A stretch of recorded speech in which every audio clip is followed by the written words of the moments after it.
कहते हैं कि इतिहास खुद को दोहराता है और ऐसा ही इतिहास अब 2026 में खुद को दोहराने जा रहा है। 1914 और 1939 दो ऐसी वर्ष जिनको इतिहास में काले अक्षरों के रूप में जाना जाता है, जो काले इतिहास के नाम से जानी जाती हैं। ये थे वर्ल्ड वॉर फर्स्ट और वर्ल्ड वॉर सेकंड की तिथि जब इनकी शुरुआत हुई। अब वर्ल्ड वॉर थ्री की तरफ विश्व चलता जा रहा है। जिस तरह से विश्व के हालात बन रहे हैं, अमेरिका, रशिया, चाइना, ईरान, जिस तरह से हालात बन रहे हैं, उससे साफ जाहिर होता है कि कहीं ना कहीं विश्व वर्ल्ड वॉर थ्री की तरफ चला जा रहा है। 1939 में जो शुरू हुआ वर्ल्ड वॉर सेकंड, जब ये खत्म हुआ था तो परमाणु हथियारों पर खत्म हुआ था। लेकिन अब वर्ल्ड वॉर थ्री की शुरुआत परमाणु हथियारों से होने की संभावनाएं जताई जा रही हैं, जिसको लेकर के रशिया ने चेतावनी जारी की है। और जो रशिया के राष्ट्रपति हैं व्लादिमीर पुतिन, उनका कहना है कि वर्ल्ड वॉर थ्री की शुरुआत परमाणु हथियारों से की जाएगी, जो पूरे विश्व को तबाह करके रख देगा। तो खबर क्या आ रही है? दुनिया के अंत की शुरुआत। रूस ने परमाणु हथियारों की चेतावनी दी। कहा का तीसरा विश्व युद्ध आर्कटिक क्षेत्र में होगा। जो आर्कटिक क्षेत्र है, आर्कटिक सर्कल, उस क्षेत्र में तीसरे विश्व युद्ध की संभावनाएं जताई जा रही हैं। जिस तरह से पूरे विश्व के आज हालात बने हुए हैं, उससे पूरी संभावनाएं लग रही हैं कि 2026 में वर्ल्ड वॉर थ्री होने की संभावना है।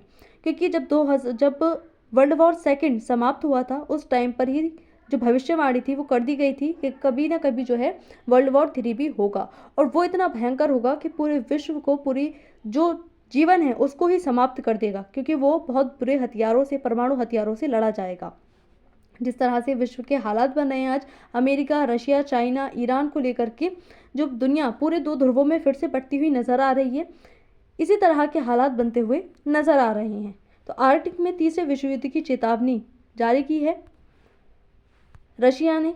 खबर क्या आ रही है? रूस ने चेतावनी दी है कि परमाणु हथियारों का इस्तेमाल विश्व के अंत की शुरुआत होगी। जहां वर्ल्ड वॉर सेकंड परमाणु हथियारों पर समाप्त हुआ था, वहीं वर्ल्ड वॉर थ्री परमाणु हथियारों से शुरू होगा। अलग अलग देश इन हथियारों को उपयोग कर रहे हैं, इनका निर्माण कर रहे हैं खुद के बचाव के लिए, दूसरों को समाप्त करने के लिए। तो कहीं ना कहीं दिखाई दे रहा है कि जो परमाणु हथियार हैं वो विश्व के अंत की शुरुआत बनते हुए नजर आ रहे हैं। जब जो द्वितीय विश्व युद्ध हुआ था उसको ख़त्म किया गया था, जब अमेरिका ने जापान पर परमाणु हथियार फेंके थे।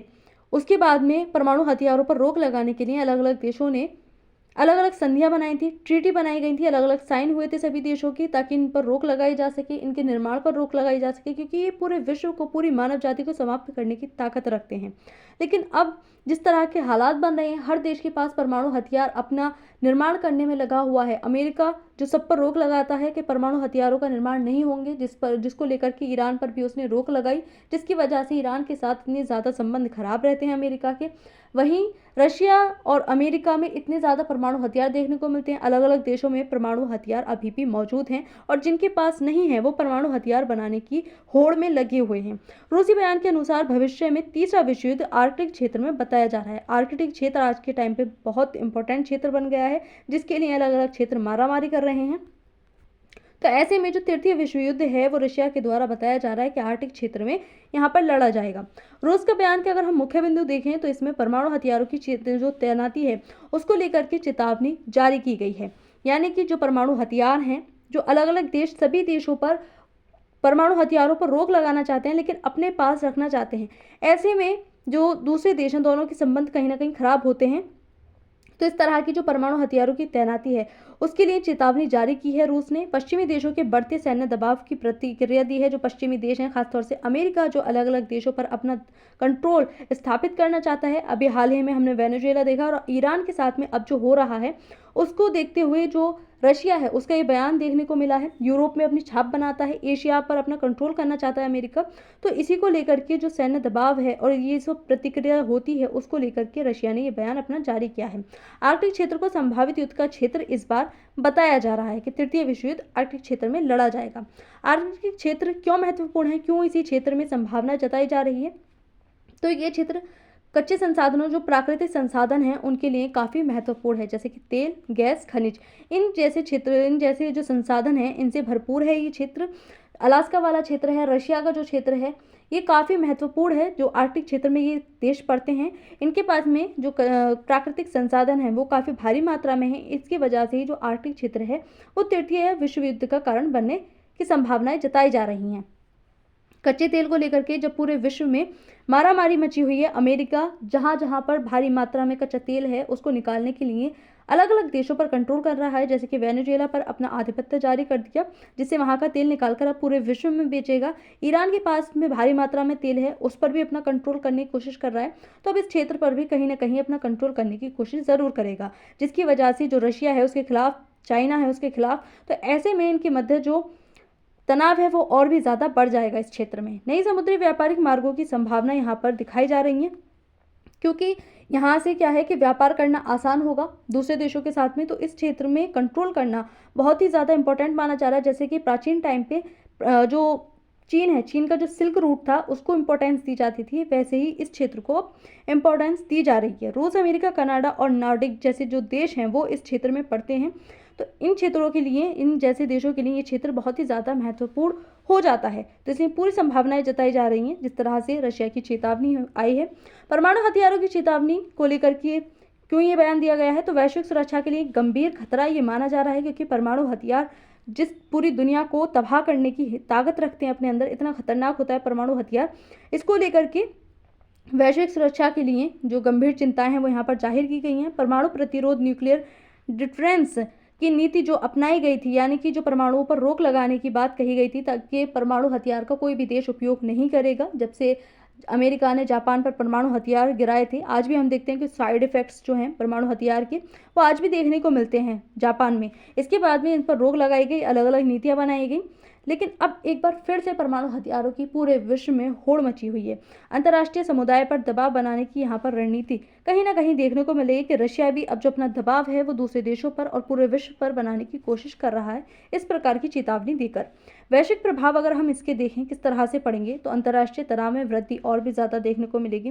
पहले ही पूरे विश्व में इतनी गर्माहट फैली हुई है, पूरा विश्व जो है कहीं ना कहीं युद्धों में झुलस रहा है। ऐसे में इस प्रकार की चेतावनियां, इस प्रकार के बयान और भी ज़्यादा तनाव पैदा कर देते हैं। हथियारों की दौड़ तेज होने की आशंका और भी ज़्यादा जताई जा रही है। जहां अमेरिका जो अपने परमाणु परीक्षण हाल ही में किए थे, अमेरिका ने, अलग अलग देश अपने परमाणु परीक्षण कर रहे हैं। रशिया ने एक परमाणु मिसाइल का निर्माण कर लिया, पनडुब्बी का निर्माण कर लिया परमाणु की।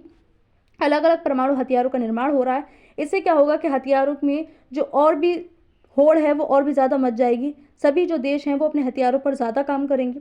संयुक्त राष्ट्र और वैश्विक संस्थाओं की भूमिका और भी ज़्यादा यहाँ पर महत्वपूर्ण होती हुई दिखाई दे रही है कि यूएन को जो है अपने मुद्दे उठाने चाहिए और इन देशों के मध्य जो ट्रीटियां हुई हैं परमाणु हथियारों को लेकर के उन पर रोक लगाने के लिए उस पर काम करने की ज़रूरत है यूएन को, जो कि हमेशा ज़्यादातर शांति देखने को मिलता है।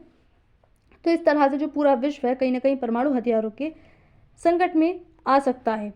भारत पर क्या संभावित प्रभाव पड़ सकते हैं इससे, तो वैश्विक अस्थिरता से आर्थिक प्रभाव पर पूरी तरह से प्रभाव पड़ेगा। जब पूरा विश्व अगर युद्ध में ही घिर गया तो ऐसे में जो व्यापार है, आर्थिक स्थिति है, वो सभी देशों पर प्रभावित होगी।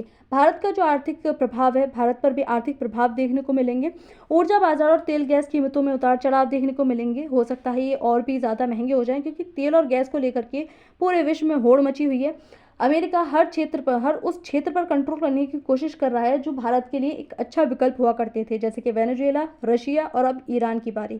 तो इस तरह से देखने को मिल रहा है कि भारत के लिए जो तेल है वो काफ़ी ज़्यादा महंगा हो सकता है। भारत की जो आर्थिक स्थिति है वो खराब भी हो सकती है। भारत की कूटनिरपेक्ष और संतुलित कूटनीति की परीक्षा एक बार फिर से देखने को मिल रही है। जिस तरह से वर्ल्ड वॉर फर्स्ट और सेकंड के टाइम पे जब भारत ने अपने आप को संतुलित नीति के तहत बनाए रखा था, किसी की तरफ झुकाव नहीं किया था, एक बार फिर से वही परीक्षा में भारत पढ़ने वाला है, क्योंकि भारत जो संतुलित नीति अपनाता है। इस बार क्या होगा कि रशिया और चाइना साथ में है। रशिया बॉर्डर के पास नहीं है, मतलब बॉर्डर साझा नहीं करता है इंडिया के साथ में, लेकिन अगर हम देखें तो अमेरिका से काफ़ी ज़्यादा नज़दीक पड़ता है और भारत के साथ रशिया के संबंध काफ़ी अच्छे रहे हैं। हमेशा रशिया ने इंडिया की मदद की है।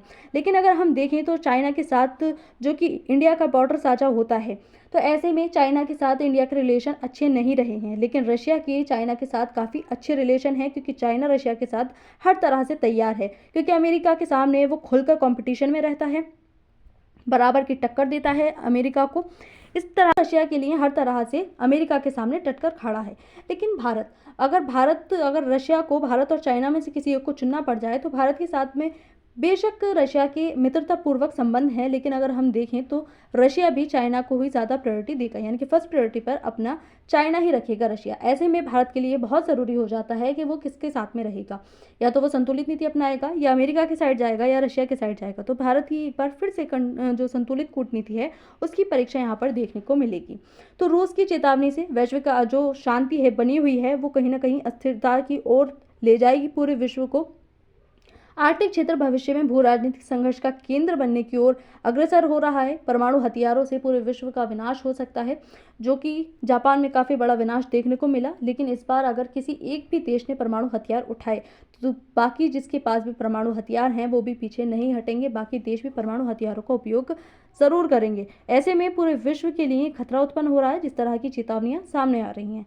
आज की इस वीडियो में इतना ही।